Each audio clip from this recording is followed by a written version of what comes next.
Psi terrorist organization. Your mind You feel your true self.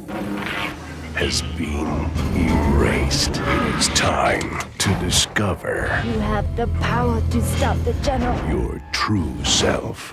Psi-Ops, the Mindgate Conspiracy. Hi, I'm Brian Eddy, project lead on Psi-Ops, and today we're going to show you some of the different ways to get through the reactor room. The first way we're going to show you is that you could go in guns a-blazing and just try to take everybody out, but you'll find that this probably isn't the most effective way to get by this area. Another way that you could try is using telekinesis. This is one of the most versatile powers in the game. You can see you can pick up guys and whip them across the room and have them fall into the radioactive pool and watch them fry. This is really a quick way to clear out a room, but you have to be careful because you have a limited amount of Psi energy. And as you're TKing enemies or objects, it uses up this Psi energy. One of the ways you can use less Psi energy is by actually picking up objects and throwing them instead because they're lighter. So instead of picking up the guy, I could pick up the object behind him and throw him into the guy and knock him into the radioactive pool that way. You can pick up the bodies and throw them and watch them splash down into the water. The bodies are buoyant and they float just like you would expect in the real world. You'll notice that when bodies fall into the water, they're also carried by a wake which moves them toward the center. You can even shoot the bodies in the water and you can see the bodies and the limbs react to each individual bullet.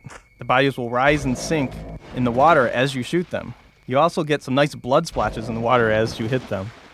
For a little entertainment, I like to see how long I can juggle the bodies in the water by shooting them and keeping them away from the center. It's just good, clean fun. Another way you can clear the area is to enter the room from the upper level and use a combination of powers. I can use pyrokinesis to take out the first guard and then throw him in the reactor pool. Using telekinesis, I can take the guards located on the lower level by surprise, whipping them across the room. Of course, don't forget to have some fun and shoot the guys floating in the water from this unique vantage point. The final way we're going to show you to get through this room is using a different combination of powers. We're going to use mind control to take over one of the enemies, and then use him to take out his buddy by shooting the explodable canister behind him and knocking him into the water. Then, for the final touch, you can force the enemy to commit suicide by jumping into the reactor pool, hence returning you back to your body. I'll finish by taking out the rest of the enemies using telekinesis. These are just a few of the ideas on how to clear the reactor room in Psi-Ops. There's almost an infinite number of ways to get by this area. And of course, don't forget to shoot the dead bodies in the water one more time, just for the fun of it. Once you finish off these guys, you're going to have to figure out yourself how to get across this radioactive pool. Thanks so much for listening, and stay tuned for more on Psi-Ops.